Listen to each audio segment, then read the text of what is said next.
This content is being brought to you by the Bourbon Real Talk American Whiskey Aroma Kit.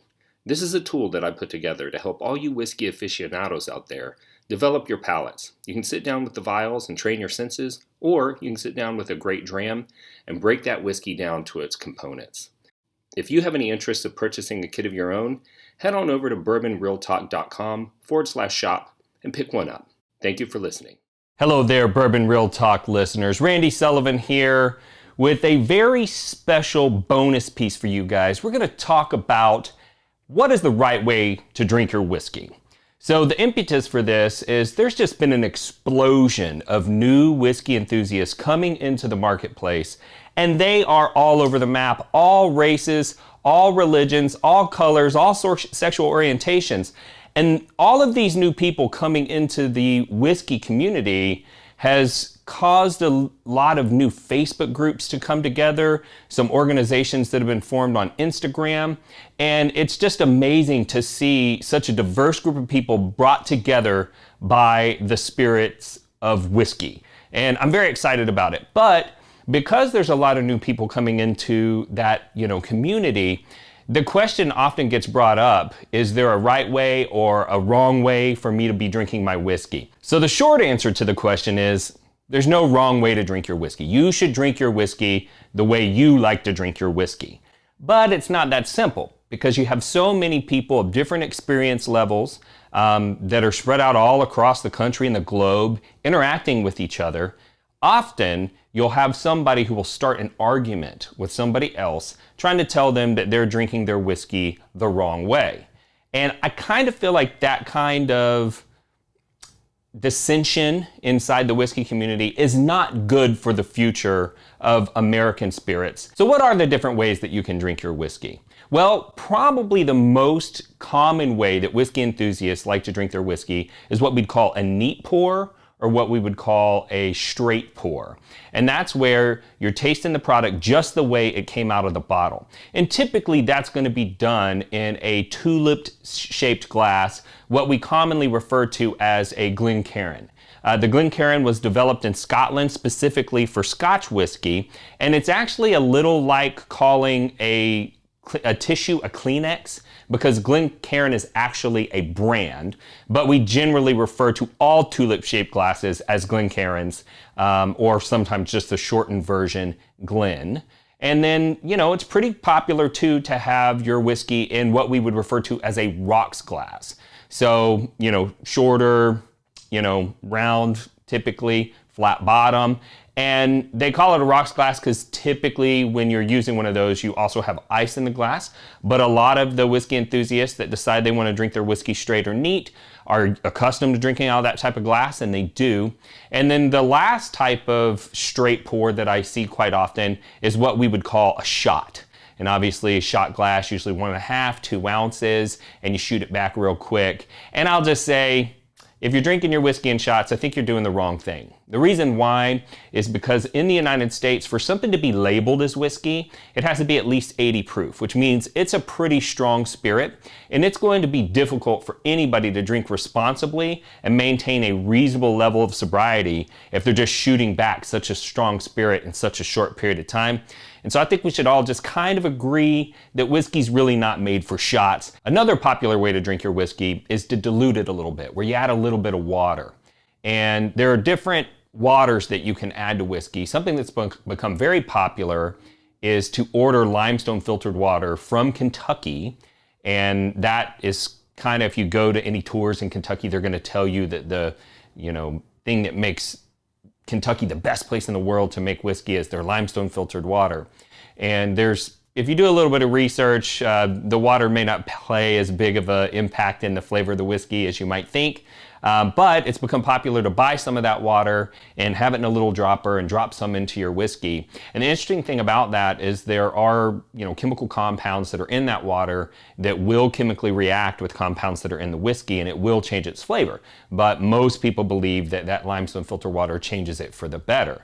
The other thing you can do is use some sort of, distilled water or double osmosis water, something that doesn't have any contaminants in it. And then you don't have to worry about anything except for changing the proof of the whiskey. And, that would be an easy solution at home.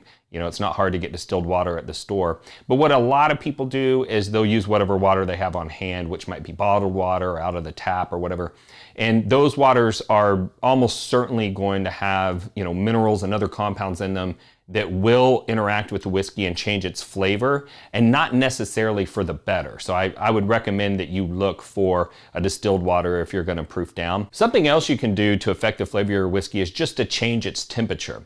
Because alcohol as a chemical substance is very volatile, even at room temperature, as you heat it up, more of those alcohol molecules are going to be released, and it's going to have a harder or a more impactful feeling on your palate as you're drinking. In fact, if you get a whiskey that was, say, in the trunk of a car that got hot and you try to drink that, you may not taste any of the whiskey at all. You may only be tasting the ethanol flavor from the whiskey. And the reverse is true. If you chill the whiskey down, it actually calms down some of that ethanol burn and the ethanol forward components of the whiskey. And there's several different ways that have become popular to chill down the whiskey. One of which is probably the most common, is to just pour the whiskey over ice. That's definitely going to chill it out, but you're also going to have a dilution factor there as well.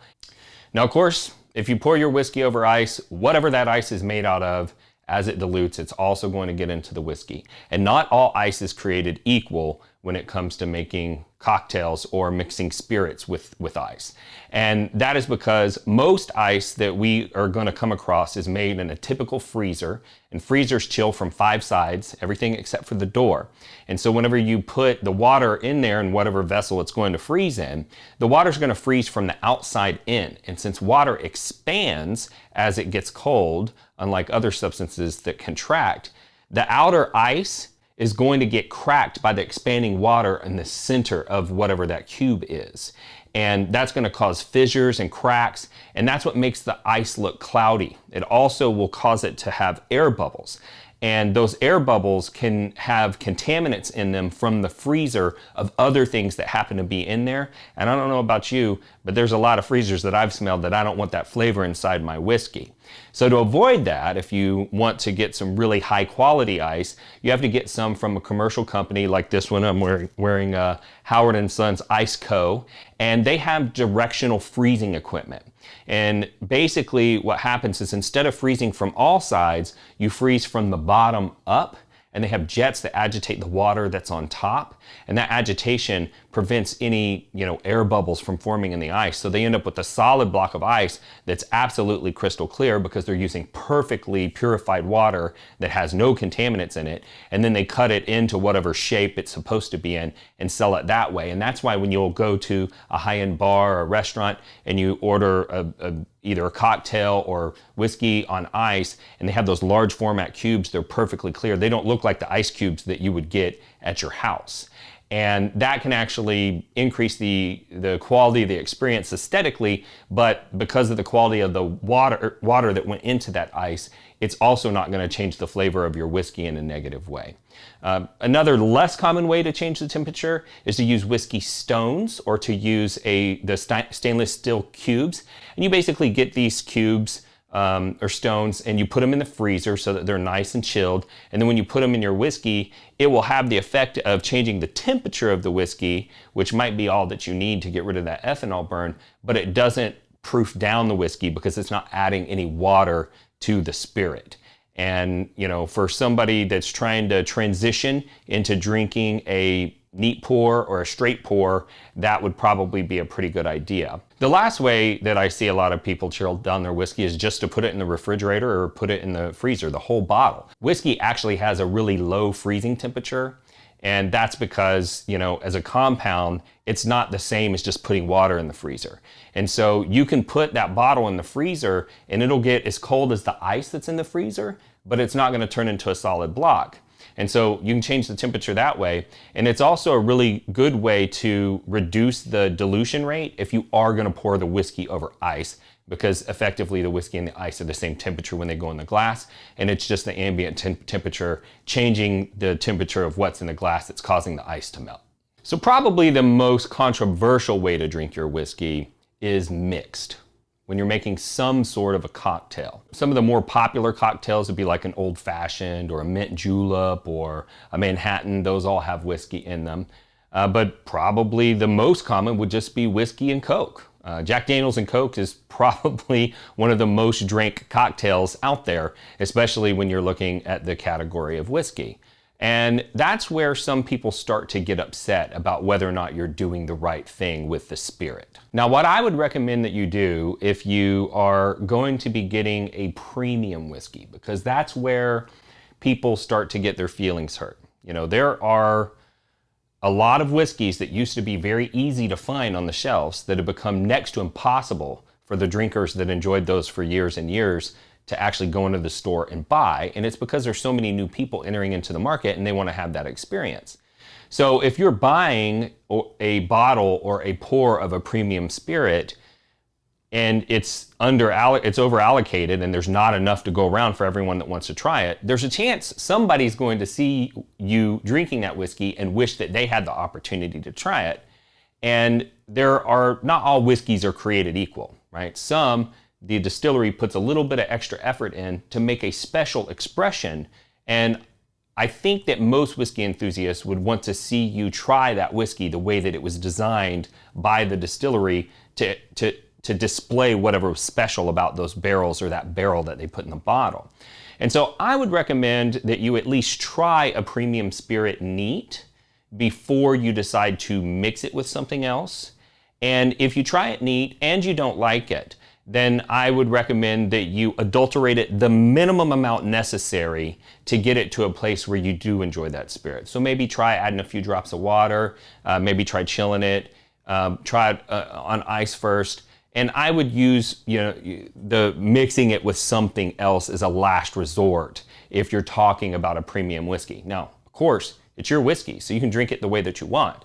But we are talking about the controversy that gets created inside the whiskey enthusiast community, and I think that's probably the source of the controversy. Now, that having been said, you just may really love cocktails. And I actually have heard a story about Julian Van Winkle, who's the owner of the most popular bourbon brand in the United States, the Van Winkle line. They make the Pappy Van Winkles that everybody tries to get a hold of, using a Pappy 15 bottle to make an old fashioned. And when asked about it, he said, the better the ingredients that go into the cocktail, the better the cocktail. And there's definitely some logic to that. But what I would say is that if you were going to use an ultra premium spirit to make a cocktail, everything else about that cocktail needs to be on level with that spirit, right?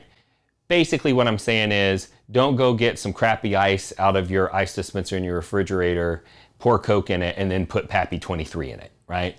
That's the type of thing that causes people to go, you wouldn't even be able to distinguish the difference between this and, Wild Turkey 101, right? Because you've adulterated it so much and people want to have that experience so bad. That's when people get upset. Now, I will tell you that there's a little bit of a troll culture that's developed inside the whiskey community. And it's really unfortunate. And the reason why I hate the troll culture, the trolls are almost always men. And basically, they're not really there for the whiskey or the camaraderie. They're there to get attention. And they like negative attention. And so they will try to say something to provoke a fight online with a stranger. And I think this is actually really harmful for the future of the whiskey industry. And the reason why I think that is, whiskey is a product that's very hard to know how much you need of it in inventory, because you're looking at putting barrels down that may not be opened up for 8, 10, or 12 years. And who knows what's going to be going on 12 years from now. And that's how we got into the shortage of whiskey that we've been experiencing over the last few years, because they just didn't make enough 10, 12, 15, 20 years ago, right? And almost every distillery has taken on tons of capital to increase their capacity. There's been an outrageous number of craft producers that are open up, I think, in all 50 states at this point. There's bourbon being made in all 50 states because of all these craft producers. And I'm afraid that if the whiskey enthusiast community makes it so unenjoyable to get into the hobby of whiskey, that eventually the inflow of new people is going to stop. And I've had people say, oh, that'd be great because then I'd be able to go get my whiskey. Hold on there. Because what would actually happen if people stop coming into this hobby is that all of those capital expenditures that have been put out over the last few years would end up creating a glut of whiskey, and probably a lot of brands would absolutely go away. Lots of companies would go out of business. And that's not good for you, it's not good for them, it's not good for their employees, and it's not good for the future of the spirits category. And so if you are getting into the whiskey enthusiast community, I implore you, don't be a troll. Don't interact with trolls. And sadly, the trolls, they are doing all of this stuff on purpose. So they don't care that I'm saying all of this stuff right now. But if I could, encourage anybody out there that's open to hearing this, please be kind to the new whiskey people. Let them ask their questions. We all started somewhere, right? And let them go through that process, because the reality is almost everybody starts off drinking a mixed spirit, right? And that's partly because of the cocktail culture. The mixologists out there have figured out a million different ways to make amazing cocktails with whiskey. And a lot of the new people that are coming into the whiskey category had a great experience from some mixologists that showed them that they actually can enjoy whiskey where previously they thought it was too harsh or too bold. And so when those people first come in, most of them start off drinking their whiskey mixed. And then a lot of people transition to, maybe just some ice with some dilution and change the temperature, and then maybe just some water. And then eventually they may work their way into drinking neat or straight. And then, most of us that get really deep into the hobby start looking for higher and higher proof whiskeys, and we're always drinking jet fuel, right? And so there is a progression that tends to happen, and that's okay. And we need to give the new people coming into the space, or even the old people, that's how they like to drink their whiskey, some space to be able to do that and still be a part of our community. I truly hope that you liked this short recording. I hope that it was helpful for you. If you like this content, I would love it if you would follow the podcast on Instagram and on Facebook, /Bourbon Real Talk. And you can subscribe as well on YouTube or your favorite podcast player, and that will notify you of any future content pieces that get released. And if you want to help other people to find the podcast, it'd be great if while you were there subscribing, you would leave a comment and maybe leave a review. That would also help. The algorithm will show the podcast to more people if you do that. And I always sign off every podcast the same way, because whiskey brings people together, and I want all of you to feel connected and loved. And so if you woke up this morning and you were unsure whether or not anyone loved you, just know that I love you, and I'll see you next time on Bourbon Real Talk.